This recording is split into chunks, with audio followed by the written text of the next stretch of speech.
Don't get married, stay single. Dude, get out of here. That's number one. Number two would be no, number two is it's easier to accomplish things as a team than alone. And it's not so much something I learned, I would say it was reinforced because in the army, obviously, we're a team, we got to fight as one, all that good shit. And and I preached it when I coached football, but in my own, I wasn't living what I was, I guess, teaching or being taught. So being a part of Uncaged actually helped me do it better because it got reinforced back to me. When you're outside of that realm of the military where that is the thing, teamwork, brotherhood, and all that, and you get out and as vets, we really lose that. And we become so almost isolated and closed off to anyone who's not a veteran. So being in this realm that is so, for me anyway, almost like being back with those same group of guys and that same type of feeling, it made pretty much doing everything I've done for about the last year, year and a half, a lot more easier and a lot better. I would say would be my biggest takeaway. No, that's fucking sick, bro. And I mean, for those of you who are listening, this channel is all about the journey to the top 1%. And how do we get there? It's by becoming 1% better daily. And, part of the thing that you hear inside of Uncaged is the law of averages. And our Mm-hmm. take on it is, the better that we can all be individually, the better we will be collectively. And the better we will be collectively, the better we will be individually. So it all works together. But yeah, bro, that's what this channel is about. Alan, why don't you tell them a little bit more about who you are and what you do, dude? Who I am. I'm probably someone who belongs in a psych ward, depending on how long you've known me. But now I'm Alan. I operate a marketing company. We're going on 1 year here in a few months. Yay. Other than that, I'm a retired football coach because fuck them kids. Nah, the kids were great. It was other stuff that made me just not want to coach anymore. But did that, and obviously I'm an Army veteran, and now reside in the great state of Florida, which really helps because I can never be sad. Even when I'm like, man, life sucks. I look outside, I'm like, oh wait, I'm in Florida. It's not that bad. But that's really it in a nutshell. I just make my living talking shit on the internet and navigating constant social media bans. But other than that, we here. Other than that, we here. We made it. We No, made man, it. it's really cool. So in fact, it was the first official, unofficial retreat we ever did. We had a couple of guys that are veterans that, they were like, dude, when you come back from deployment and everyone goes their separate ways, like you're just missing a piece of your soul, right? Mm-hmm. And you're always searching to fill that void and you never can. They were like, this is the closest thing we've ever been able to find that can help fulfill that. And man, for me, I took that as such a badge of honor.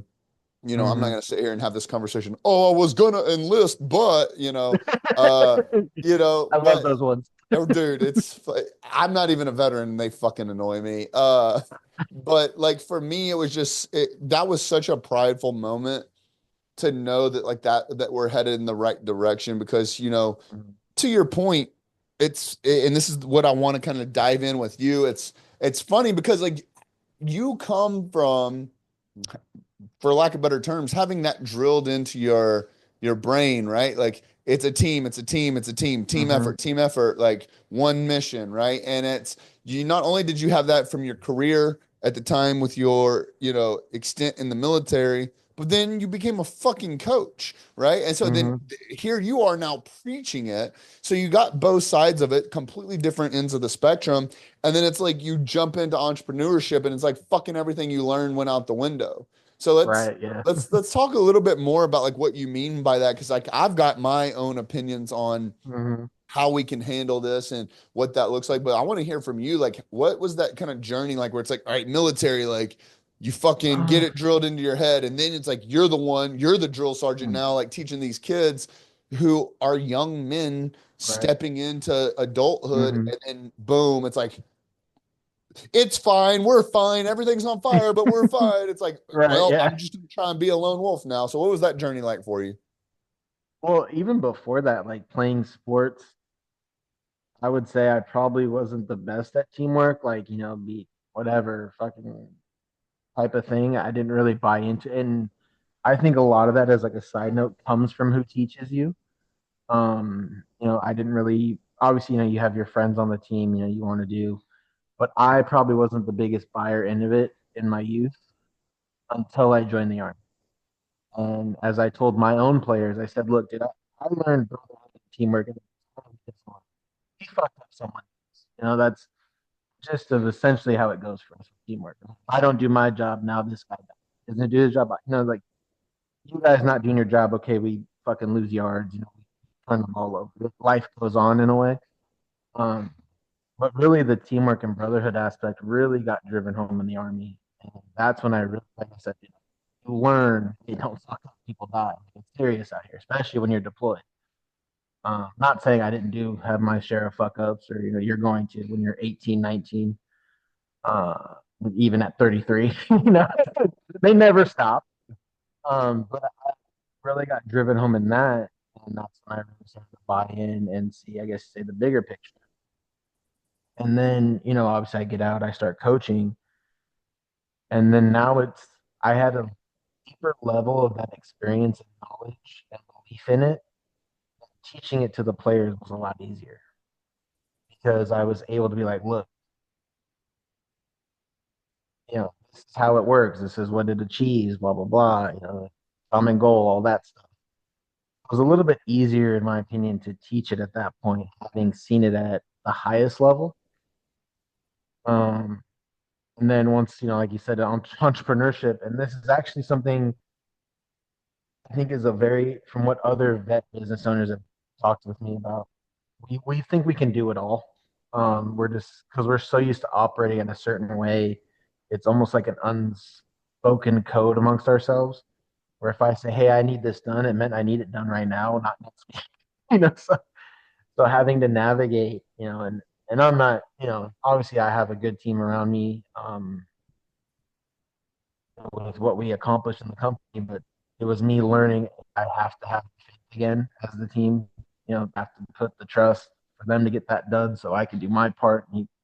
Um, so, it's been a learning of almost relearning it and revaluing it and implementing it. But yeah, to go from 16 years ago where I was like, man, fuck this team. I don't care.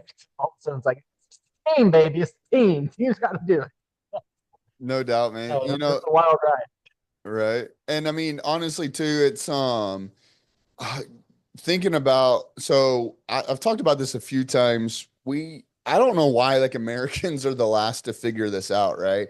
You look at some of these other cultures, Asian culture, Indian culture, right? And like you look at like some of these families are the only trillionaire families in the world, or whatever the case is. And a lot of it comes down to they pull resources, they Right. they are loyal, right? And there's like you start to pay attention to some of these common denominators, and like the success leaves clues. And that's what's cool about like groups like Uncaged, where I've got almost 2 decades of experience in what I do, and I would consider myself good at that. But Mm-hmm. however, it's only like, if I'm being honest, two or three skill sets that I would truly consider myself an expert at. Whereas that now, and that's on a high level. Like 2 decades of one skill set is actually like, a pretty Yeah. good evaluation of success or knowledge base, with only three or four things. Whereas, as commendable as that is, that's it. That's it. Mm-hmm. But then if we pull our resources and our knowledge base and our skill set in groups like Uncaged, you're like, well, fuck, bro. Now it's like 4,000 years of Right. knowledge. And that's, 600, 800 different skill sets that we can start to tap into.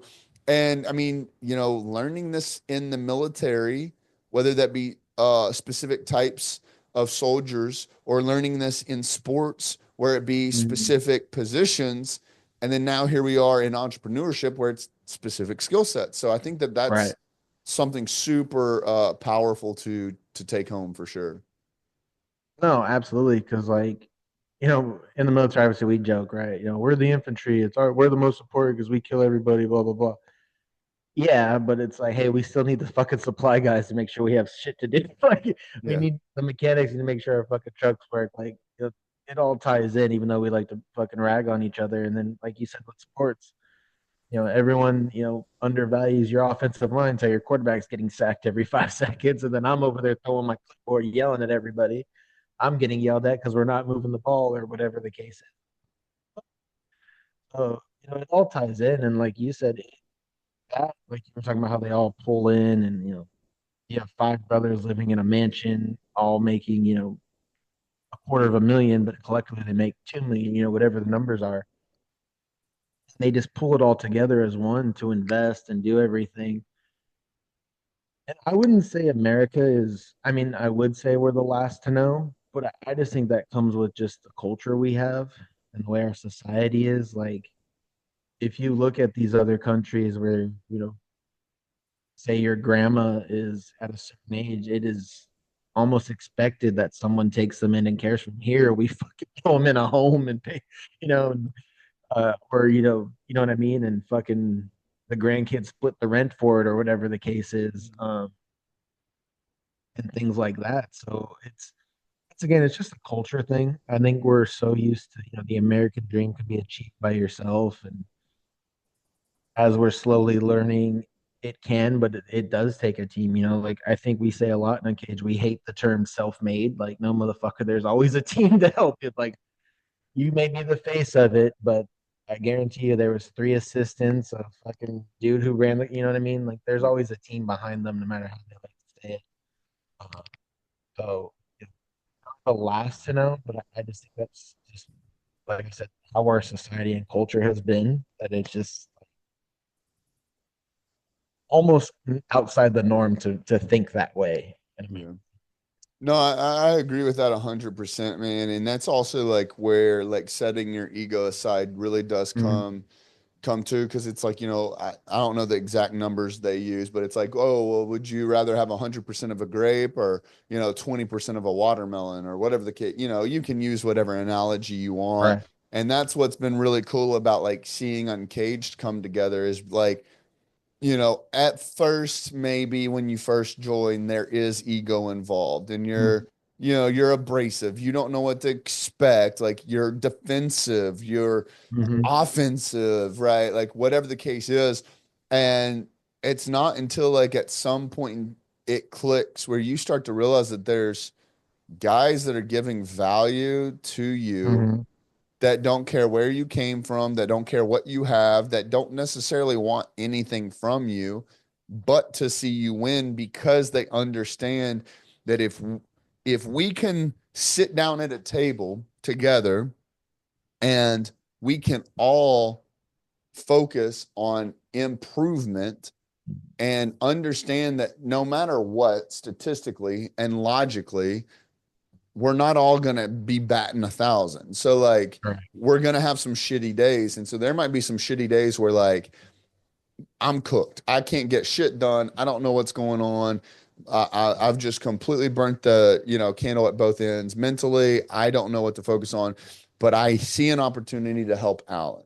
I see an opportunity that is clear to me, and I can help Alan because that's when you start to look at the overall encompassing, whether it's 10 or 15 guys in your pack, or it's like 200, 250 guys in VIP, or if it's 5,000 in the free group. When you start to sit there and look at that, like what's the power of having 200, 250 guys all with that mindset? So it's like, I might not be able to help me today, but if I can help someone else in the group and you got 200 motherfuckers thinking like that, it shit comes back to you 10 fucking fold. Everything that you put out, you receive in. So I think that's definitely a valuable lesson. And I'd agree with that. It's the culture that we're living, but it's been Mm-hmm. really cool to experience people starting to understand that.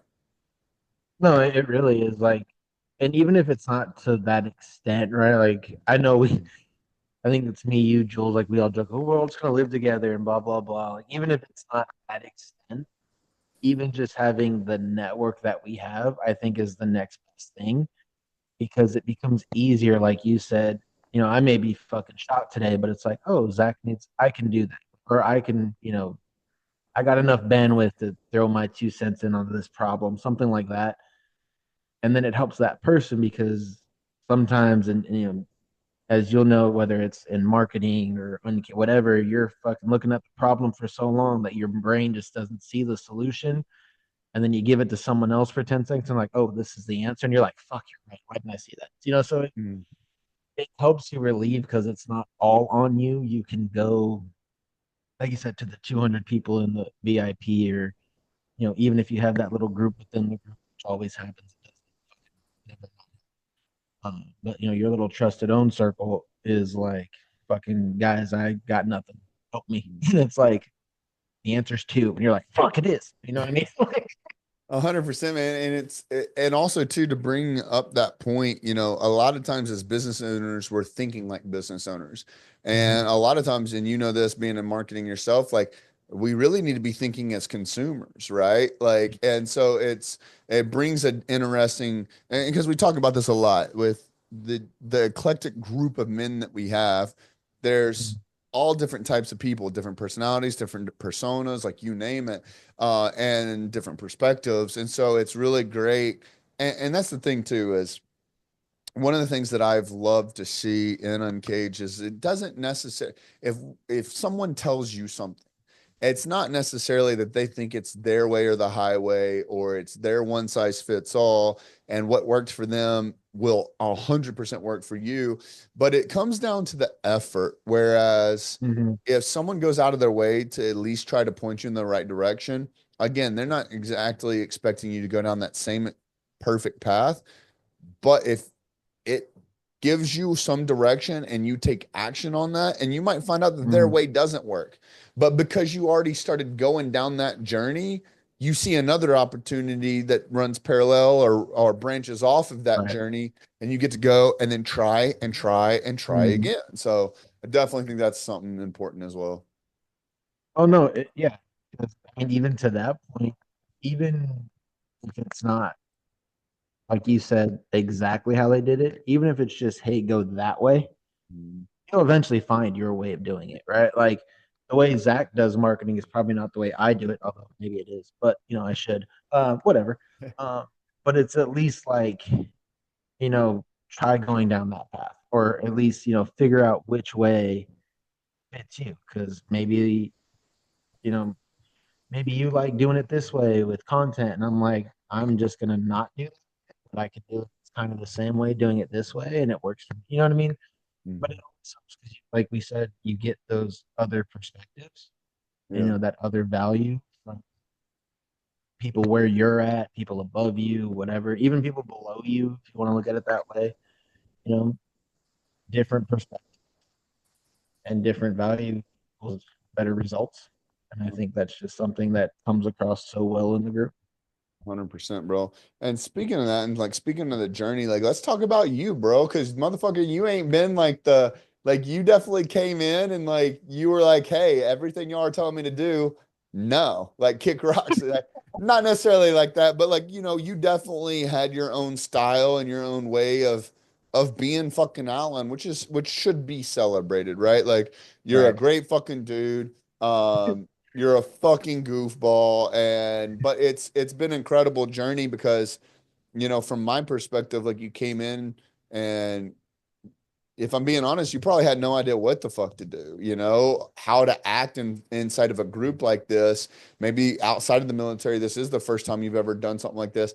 But like now we've gotten to the point where like we love you, our fucking wives love you, you know what I mean? Like you're our asshole. Like can't no one else play with our asshole, but we can play with our asshole. Yeah. Right. No, I think I had this talk with Julian, I think it was, on the way back from the retreat. We were talking about obviously how good, and I've voiced it to the group, how much the group's meant to me and what it's done for me. But when I first joined, I found it, or you found me, actually, I should say, because you're the one that put me in the free group. And I remember that because I was like, who the fuck is this guy? And I just, joined the group. Like you said, outside of coaching, been a part of like a bigger group in terms of business or whatever. Um, and I think we're talking about Gatlinburg and when that happened, and everything you when you were kind of given the timeline about how Uncaged slowly started, and I think I was like, I think Michelle had asked me why wasn't I in the beginning or whatever when I finally found Uncaged, and I said personally, honestly, Uncaged found me at the right time.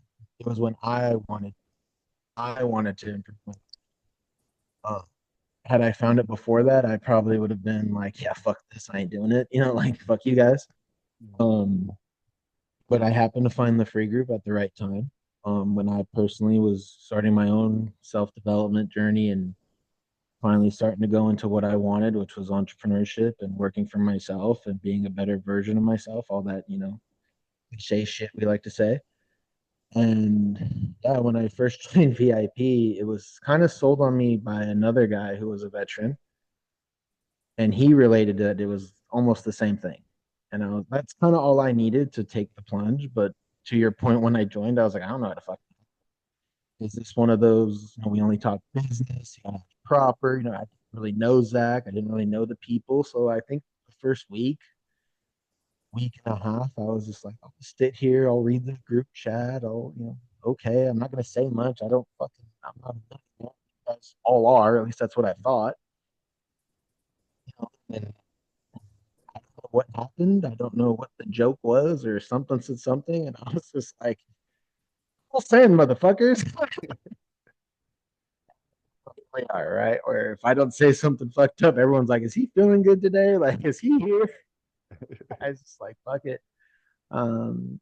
Worst case is Zach kicks me out, and so far, been good. But I mean, that's really all it was. I just, I came in at first. I just watched. I was like, okay, how does everybody act? And then when I kind of saw some of the way the group chat goes, I was like, oh, well, fuck it then.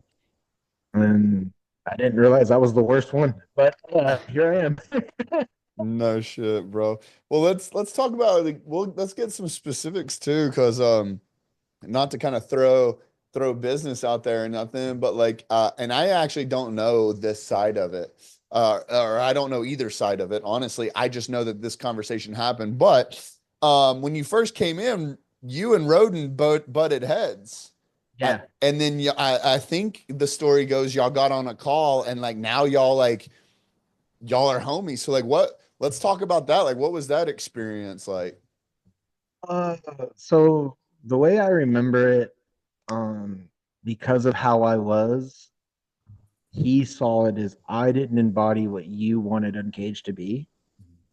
And I can understand that because from I would say leading up to the Scottsdale retreat, all I really did was just talk shit and I didn't really add the value. So from his perspective, I get it looking back now. Like, I was only in there saying fucked up things, just talking, just being me, but not really, adding value, which for me was hard to do with the business I was in doing funerals. Like, how do you convince? I think we had like 100 guys at the time that they should, plan their death, right? Like, we're worried about other things, even though it's part of what we're preaching. So I just was like, fuck it, I'll just talk shit, be unhinged, do what I do. And I guess that wasn't really, he didn't really like it. And like I said, I understood his point. And I said, hey, man, look, Zach says we can come in here and just be ourselves, talk, blah, blah, blah. I'm not doing anything wrong. Take it to him. If he comes and he's like, hey, dude, get the fuck out the group. You're not what I want. I'm out. Like, no worries. And then, yeah, we pretty much kind of hashed it out in the DMs. I don't think we got on a call. We just kind of fucking went back and forth. And after that, like, I think it was shortly after Scottsdale when I announced I was moving, he was like, what's your address? I was like, this motherfucker's gonna send me a bomb. Great. Thanks, Roden.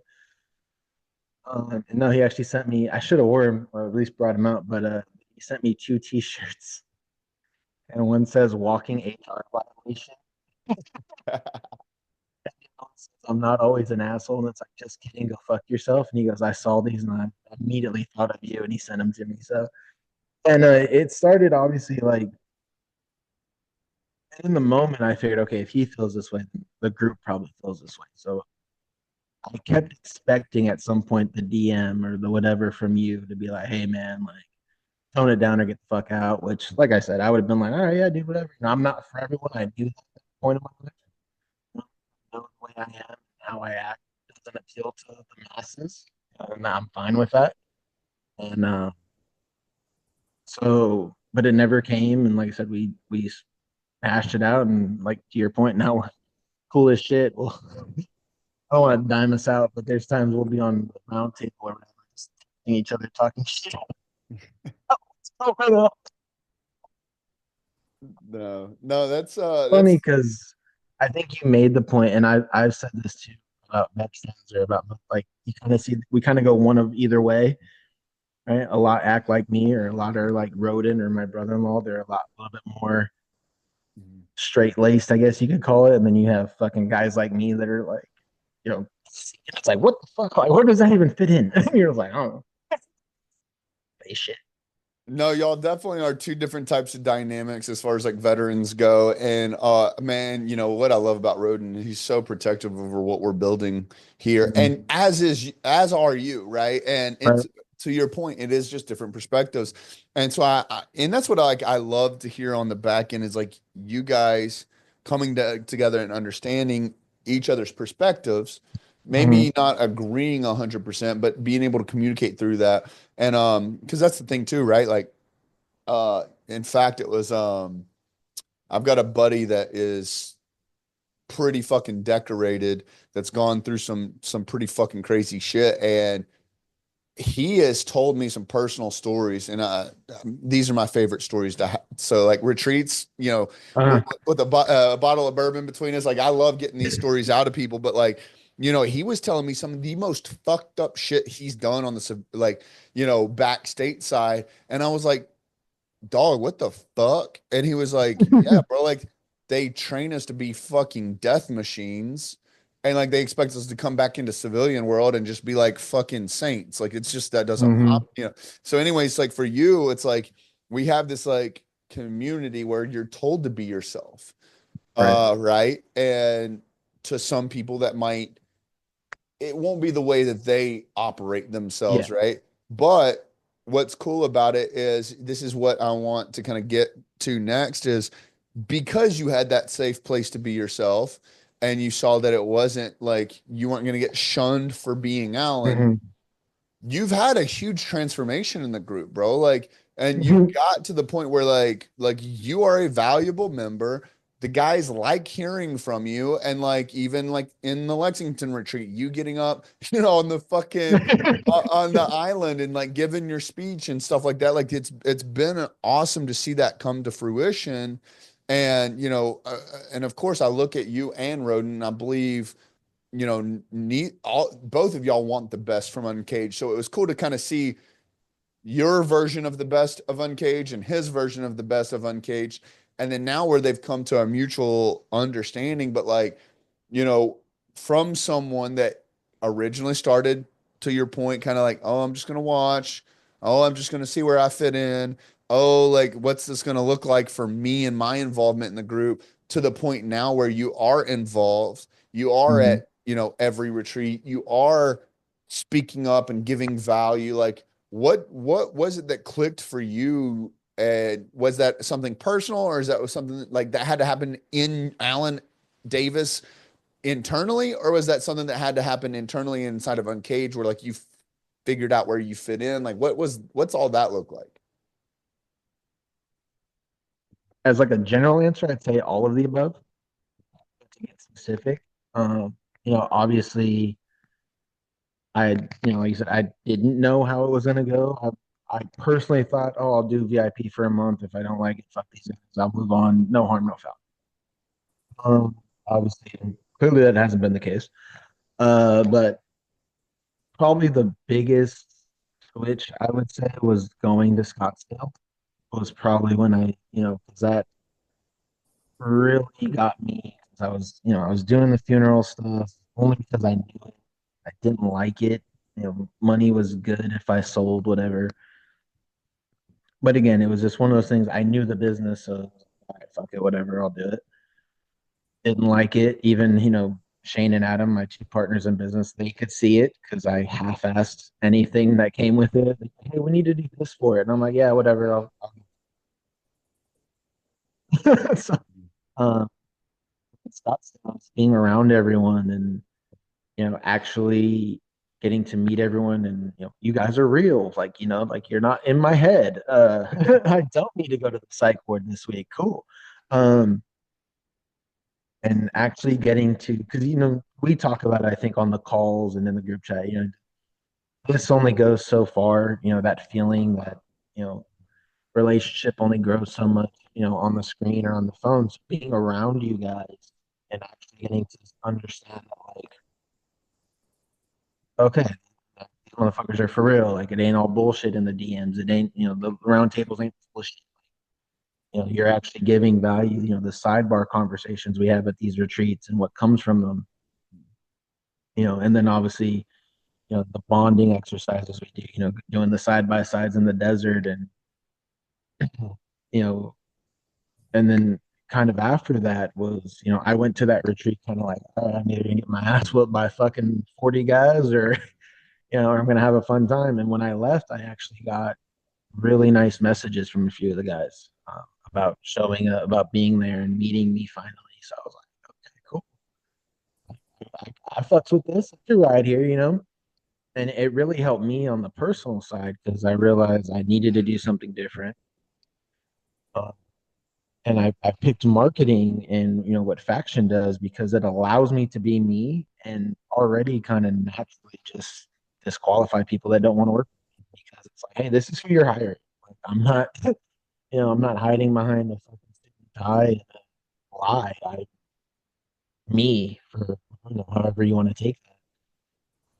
So Scottsdale was definitely a big one, and to your point, Lexington, the one that obviously, shrooms and bourbon made me say things I don't remember, whatever. Um, More bourbon made me give a speech on an island. But the biggest takeaway for me, and I don't remember if you said it was like almost everyone, but on our drive back, you were like, I know you always do like the post retreat talk and ask everybody, and hearing that a majority of the people came because they wanted to meet me and find out if like I'm really fucking psychotic or whatever. Like there's no way this motherfucker is actually like this person. It's like, no, yeah, it's probably worse, but so that really made me be like, wow, guys actually came to this retreat with the intent of meeting me, whereas 6 months ago I came just to meet them. Like, you know what I mean? So that kind of shift was really cool for me. And to your point, now it's at a point where if I say something valuable or I give insight, it's not like shut the fuck up, Alan, because it's Alan. It's like, oh, okay. Um, and obviously, that's taken like a year, whatever.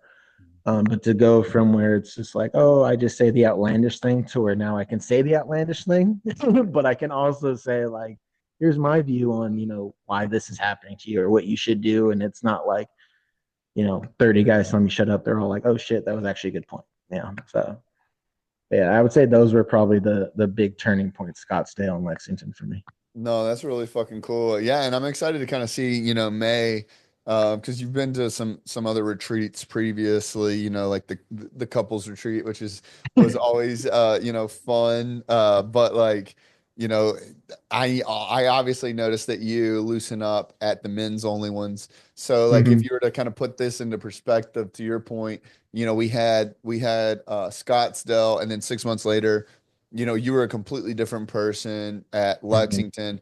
And then so this one coming up in Orlando, that will then be another 6 months. So this will be like an 18-month window that we've Right. seen this like transition and growth from Allen. So I'm really excited to see, what that looks like. But I mean, dude, it's been really cool to watch you grow. And it's one of those things where and I'll say this, like when you put groups like this together, there's always going to be a top 10% or a top Mm-hmm. 25% of the guys that are actually involved.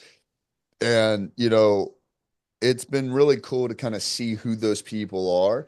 and Mhm. who the different personalities and perspectives are. And, obviously I'm a polarizing person myself, and so like I commend you on being in an industry that typically bends to the consumer, right? Like to put on Mhm. a fake, facade and stuff like that. But like one of the things that like from my perspective is building a business the right way is building a business to serve people that you actually care to be around. And that's a Mhm. tough pill to swallow because it will take you further than Right. if you were to bend the knee, but it's going to take longer. So like, that's definitely you putting in the hard work for sure. But no, Yeah. man, yeah. Uh, so like with that said though, like, let's go ahead and talk about that, like, I mean, uh, faction for the most part specifically serves the veteran community. Like what has that journey been like for you to decide to like focus on people that are your people? Um, so in the beginning, it was obviously, you know, we picked marketing. Like I said, my two partners, that's what they're good at. It's what they know. And I think I made a joke about it like a month ago. When I'm the guy who hates people. I'm really fucking good with people. I like helping them. Who knew, right? Go figure. Um, so it just became easy because they don't want to deal with the people. They just want to do the work. And I was like, I'll deal with the people. That's fine. If we're gonna do it, I'm gonna deal with my people, people that I know I can talk to, whether they're caged or whatever that. And I obviously have an easier time connecting with veterans, because we're very, I don't know the real term for it, but tribal, I guess you could say, when it comes to our own, in terms of helping each other and working with each other. It's usually a lot harder for people outside of our community to get our business or whatever. So it becomes very natural, almost easy, to work with one another. So I was like, we're gonna target them because, as I said earlier, we tend to do so much shit on our own or try to that we fuck up our own marketing. We don't know how to do it right. Not saying I'm a fucking wizard master, I'm still learning. That's why I sometimes go to you or Ace and I'm like, hey, am I doing this shit right? That's how I should do it. And you're like, no. And I'm like, um, but it's easier for me to talk to them and to be completely honest. Like I don't have to sit there like, well, you didn't get your marks last quarter because you didn't. I'm like, hey, you're a fucking idiot. Why didn't you do it this way? And but that resonates to them because that's how they're going to talk Yeah. to you. So that's really why we were able to target that specific niche because it's an honest conversation. Because as I tell people, veterans want to know two things. The first one is A, you know what you're talking about, and B, you're not going to bullshit. If you can answer those when you talk to them, you'll most likely, unless it's like a budget issue or whatever. Where we kind of counteract that is we give them, in my opinion, a very favorable discount on their services. Whereas most people, it's like, wait for Veterans Day, wait for Memorial Day, or whatever. I'm like, no, you're a vet business owner. Cool, you get X% off on everything. You want to sign now or later? And they're like, oh shit, really? And I'm like, yes.